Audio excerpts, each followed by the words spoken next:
월드 이브리핑입니다. 먼저 일본입니다. 일본은 과거 처음 입사한 곳에서 정년까지 맞이한다는 평생 직장 문화의 대명사로 불렸는데요.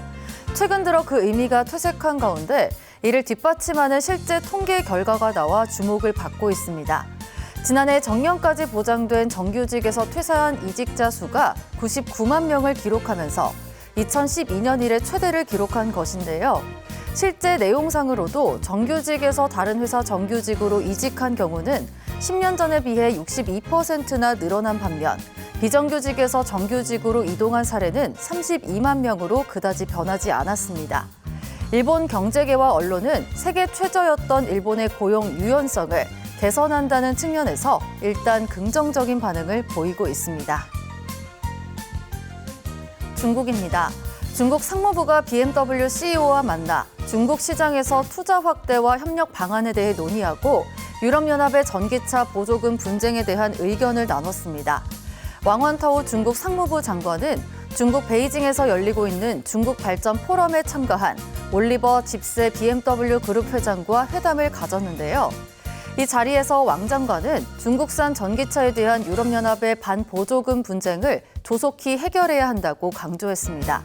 특히 왕 장관은 BMW가 양측이 수용할 수 있는 해결책에 도달하도록 적극적인 역할을 해주기를 기대한다고 전했는데요. 집세 회장은 BMW는 중국 내 생산과 연구개발의 현지화 확대를 목표로 한다며 EU와 중국이 차이를 해결하기를 희망한다고 밝혔습니다. 인도네시아입니다. 인도네시아 어부들이 참치 통조림으로 유명한 미국 최대 수산물 유통업체 범블비 푸드를 상대로 노예 제도를 주장하며 고소를 제기했습니다. 인도네시아 어부 4명은 범블비 푸드가 과도한 노동을 강요하고 의료 치료를 거부했다고 주장하고 있는데요. 한 어부는 뜨거운 기름에 화상을 입었지만 음식과 물 없이 방치됐다고 밝혔습니다. 업계 전문가들은 이 사건이 법정에서 입증될 경우 해산물 산업에 큰 영향을 미칠 수 있다고 경고하고 있는데요. 범블비 푸드는 이번 사건에 대해 아직 공식적인 입장을 밝히지 않았습니다. 끝으로 미국입니다.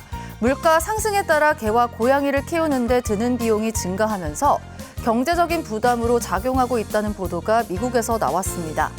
미국의 애완동물 관련 서비스 플랫폼인 로버는 올해 개를 키우는 사람들은 최대 7%, 고양이를 키우는 사람들은 10%의 비용 증가를 예상했는데요.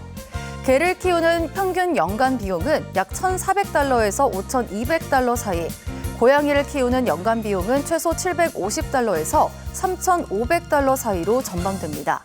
사료나 의료비, 장난감과 미용 등 비용이 계속 오르자 일부 사람들은 이 비용을 감당하기 어려워하고 있는데요. 또 애완동물 소유자의 절반 이상은 세금 등 인상이 있을 경우 애완동물 용품과 사료의 가격이 더 오를 것이라고 우려하고 있다고 전했습니다. 지금까지 월드 이브리핑이었습니다.